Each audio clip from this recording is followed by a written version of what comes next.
Priti Patel the answer to the Tories' problems in your view? Good morning. Morning. Well, I don't know whether she's the answer, but I think certainly one of the difficulties she's going to have is that her fingerprints are all over the past 14 years. And I think one of the things that the Tories as a party, as a membership, as a group of activists want is they want to see a shift from what's happened with the defeat of the election.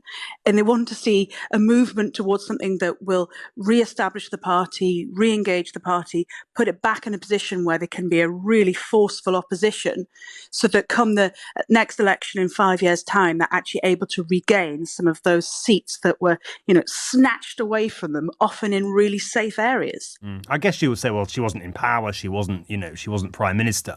There is a limit to which she can be held responsible. Someone who served at the highest position she held was Home Secretary for the mistakes that were made by others. I guess that will be the defence. If they'd listened more to Priti, then perhaps they wouldn't have been defeated quite as badly. Is there anything in that argument, Sarah? Oh, absolutely. And I think, that argument could be used for some of the other candidates who have put their names in the hat. I think one of the issues with Priti Patel, though, is that she's very much seen as the architect of the Rwanda plan. And I think that was such a controversial piece of legislation that was really disliked by a lot of the membership of the Conservative Party. And I think certainly members who are kind of more towards the centre won't be looking for a lurch to the right. They'll be thinking, well, hang on, Keir Starmer has just won this election by being a very centrist candidate. People didn't like a lurch to the left with Jeremy Corbyn. It is in the centre that elections are won. But Sarah, these are the same members that elected Liz Truss, who, you can call her many things, but centre ground is not necessarily one of them. Oh, absolutely. And I think, this is going to be a very interesting thing for the Conservative Party in the weeks and months ahead. Where is it that their membership sits now? Have they lost a lot of those centre ground members? Are they going to end up in a position where they elect a leader like Liz Truss again, who is not effective, unable to be a good leader, and basically ends in disaster?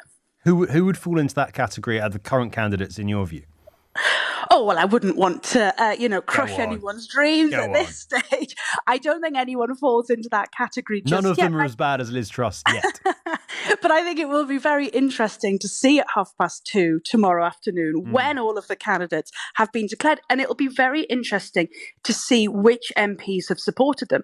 Because what we're seeing is a new crop of MPs, and we don't 100% know how some of them, lie. So I think it will be very interesting to see how this parliamentary party is made up.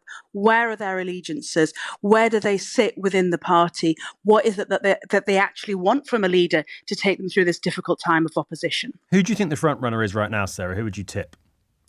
I think James Cleverly's probably very much up there.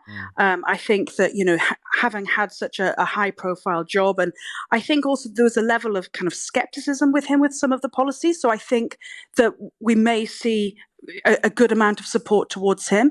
I think Robert Jenrick has gained quite a bit of support amongst the MPs. I don't know whether that will be reflected hugely within the membership because he's perhaps not as known as some of the other ones. But I think Tom Tugendhat is pushing his campaign forward as much as he possibly can. Again, won't be as well known as the names like Priti Patel and James Cleverly.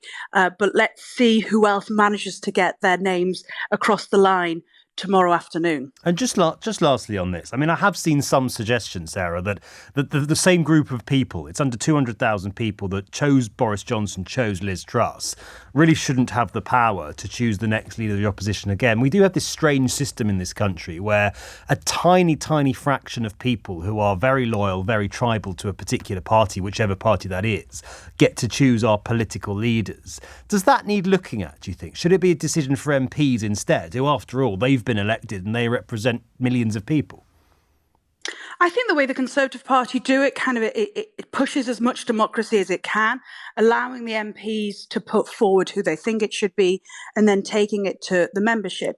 And I think it also needs to remember that it isn't an expensive endeavour to be a member of a political party. If people wish to be, they can join whichever political party they want and they can engage in that process. It's not as though it's a very difficult thing for people to be involved in. And I know that political parties always want to open, their access to as many people as possible. So I would encourage people who did perhaps vote in this election for the first time or voted for a different party to consider joining a political party, because it is a great way of being a lot more active in our country's democracy. Lots of text coming in on this. Pamela says, do we really need another trust-like figure at the top of the Tory party? There's a poor bunch of candidates for this role, including Badenoch and Kemi. I think that's the same person, Pamela, Kemi Badenoch. Good morning, Ben. The low quality of politician is so sad, says Ken. If he still thinks they did such a fantastic job during COVID, then Jonathan Gullis must be delighted with the reward of all the MPs his party got at the election. He's either a bad liar, totally stupid, or in denial, says Ken. And John says the good thing is we don't have to worry about who the next Tory leader will be, because they will never be Prime Minister. The next Prime Minister that will be Tory has not even been born yet. John, come on. The Tories will be back in power at some point in the next 40 years, won't they? Although, you might say, if they get this wrong, if they get this decision about this leader wrong, with Nigel Farage and the threat of reform waiting very anticipated in the wings, then maybe they won't. Maybe this will be the end of the Tory party if they make a mistake in this leadership contest. Would Priti Patel be a mistake? Or is Priti Patel potentially one of the better options that the Tories have arrayed before them? She's not going to be the last candidate to throw her hat in the ring. We've got 5 already. We're expecting Kemi Badenoch. We are expecting potentially Suella Braverman if she can get the nominations from MPs. We've already got Mel Stride, Priti Patel, James Cleverly, Tom Tugendhat, Robert Jenrick. So it's a contested field. When I go through those names, do you think any one of them stands out as the leader the Tories need? Or are you, like Pamela, unconvinced that right now any of those 7 at least, are up to the job? Mareed is calling from Chelsea. Hi, Mareed. Well, I'm happy that you pronounced my name properly. Did I? Is that unusual? Now, we've got 2:30 tomorrow to see if anybody else throws their hat in the ring. But at the moment, we've got 5. Priti Patel won't be on my top list because of Rwanda. Mel Stride, I don't know much about. So my 3 choices will be James Cleverly, Robert Jenrick and Tom Tugendhat.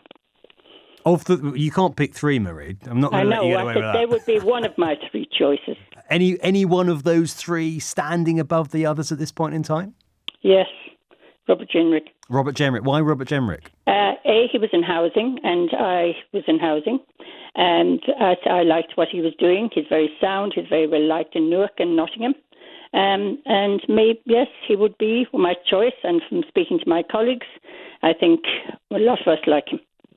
But if Priti Patel is disqualified because of her links to the Rwanda policy, then surely the same applies to him. The man was immigration minister. He did almost as much as anybody else to try and get that policy. I know, but I mean, the thing is, she sticks out that she made a lot of mistakes, and many of my colleagues didn't like her.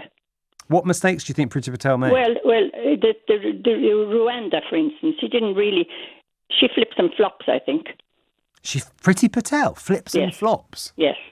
And Robert Jenrick doesn't. Robert Jenrick, who was the centrist, the best mate of Rishi Sunak, and then suddenly became a right-wing firebrand.